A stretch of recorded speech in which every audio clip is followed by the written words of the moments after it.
Agraïm a cada dia la gent que se suma a les nostres mobilitzacions.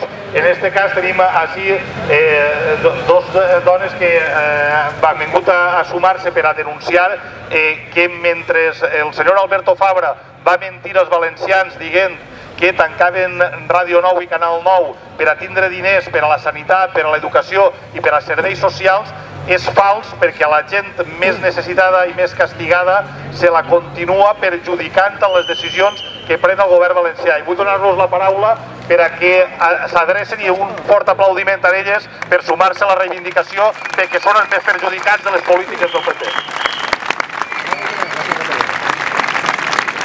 Aquí se están cebando sobre todo en los disminuidos psíquicos que son huérfanos, o sea, aquellos más débiles, que están cobrando una orfandad de 200 y pico euros y aparte tienen una ayuda social a los padres. Cogen, lo suman y hemos de pagar un tanto por ciento en los centros para así ellos no tener que subvencionar el centro. De esta forma los padres no tienen dinero suficiente para pagar en el centro. Se quedan esas plazas libres y ¿qué ocurre? Que los centros cogen y los cierran. Entonces, ¿con qué podemos darles de comer a nuestros hijos si los mandamos a los centros?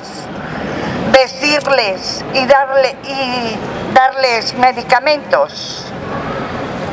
Ellos lo que consiguen es que los metamos como en antaño en nuestras casas y no tengan unos derechos como los demás ciudadanos.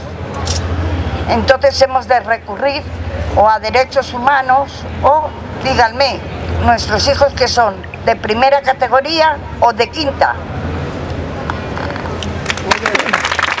¡Vamos,